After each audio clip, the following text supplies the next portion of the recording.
Dizem que não existe problema social sem solução, apenas problemas sociais lucrativos.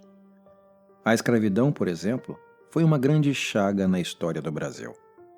Na contramão de todo o planeta, fomos o último país do Ocidente a oficialmente abolir a escravatura em 1888. A razão para essa demora era relativamente simples, ainda que cínica e reprovável. O trabalho escravo financiou algumas das maiores fortunas brasileiras. Para os poderosos da época, não era comercialmente interessante reconhecer os direitos dos negros.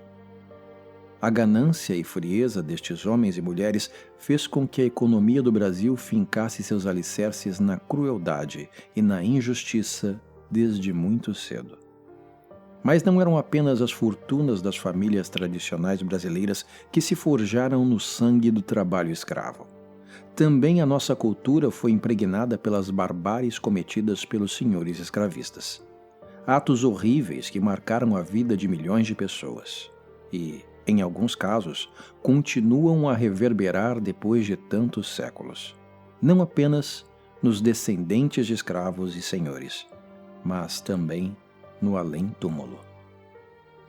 Ana Joaquina Jansen Pereira foi uma mulher de grande poder econômico e de forte influência social em São Luís do Maranhão no século XIX. Nascida pobre em 1797, na capital maranhense, sua condição social começou a mudar quando trocou de estado civil.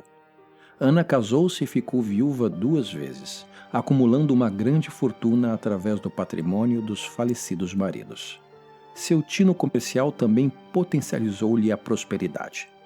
Dona de muitos imóveis, Dona Jansen, a rainha do Maranhão, como gostava de ser chamada, era conhecida e temida por toda a sociedade maranhense.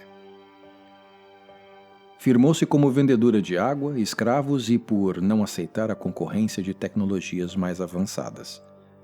Proprietária das maiores produtoras de cana-de-açúcar e algodão do Império, além de numerosos escravos, Dona Ana Jansen era habilidosa na política. Sabia como ninguém costurar acordos de bastidores e foi uma das maiores patrocinadoras das batalhas da Balaiada e de Duque de Caxias. Conta-se que um dos inimigos de Dona Ana, Comendador Meireles, rico comerciante, mandou fabricar centenas de belos penicos de louça na Inglaterra, com a cara de Ana estampada no fundo, e os vendeu quase de graça. Dona Ana não deixou barato e mandou seus escravos comprarem 2, 3 ou mais penicos de cada vez, até que o estoque se esgotasse. Depois, mandou que despejassem todo o estoque adquirido na porta da loja do comendador, devidamente preenchidos com fezes e urina. Também lendária era sua atitude perversa com os escravos. Jansen gostava de submetê-los aos mais bárbaros castigos, torturando-os até a morte. Um exemplo de sua crueldade ficou conhecido como o tapete de Dona Ana. Para não sujar os sapatos franceses nas caminhadas pelo sítio, Ana fazia os escravos se deitarem, formando uma espécie de tapete humano. Ela então caminhava pisando sobre os corpos, evitando que os calçados elegantes tocassem o chão barrento. Caso algum dos escravos se movesse ou a fizesse perder o equilíbrio, ou pior ainda, manchasse o salto do seu sapato com sangue, seria prontamente removido do tapete e executado na frente dos demais escravos. Em uma ocasião, os escravos tentaram uma fuga em massa.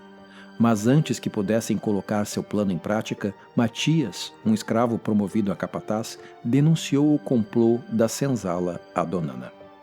Indignada, Jansen desenvolveu uma técnica para punir os líderes da rebelião e garantir que o exemplo não fosse seguido por outros escravos. Mandou amarrar os revoltosos de ponta cabeça dentro do poço e os esqueceu lá. Durante várias noites, os habitantes dos domínios de Dona Ana acordaram com os gritos de suplício dos torturados ecoando de dentro do poço. Arrependido e compadecido com o sofrimento dos escravos amarrados dentro do poço, Matias aproveitou a escuridão da madrugada e cortou as cordas que prendiam aquelas pobres almas. A morte misericordiosa oferecida por Matias não foi vista com bons olhos pela senhora Jansen. No dia seguinte, Donana mandou que Matias fosse decapitado. Donana morreu no ano de 1869. Pelo comportamento em vida, o povo do Maranhão acredita que Ana Jansen teve um castigo em morte. Foi condenada a vagar eternamente pelas ruas da cidade. Em noites de sexta-feira de lua cheia, o fantasma da rainha do Maranhão passeia de carruagem pelas ladeiras estreitas da Praia Grande, onde morava. Anunciada pelos ecos dos gritos de socorro dos torturados presos no poço, Donana surge em seu coche puxado por mulas sem cabeça que jorram labaredas de fogo. O condutor é um escravo decapitado. Muitos acreditam se tratar do capataz, o delator Matias. A carruagem assombrada atravessa o centro histórico de São Luís sob os rangidos das correntes que arrasta pelos paralelepípedos. Ouvem-se também os gemidos dos escravos que morreram ao serem submetidos ao tapete de Donana. Os moradores mais antigos da cidade aconselham: os desavisados que, por azar, se encontrarem com o fantasma de Ana Jansen, devem rezar uma oração pela alma da senhora. Isso fará a carruagem fantasma parar. Ao abrir a porta, Donana descerá para agradecer a oração e presenteará o vivente com uma vela acesa, antes de desaparecer em pleno ar. Ao raiar do dia, a vela de Donana se transformará em um osso humano.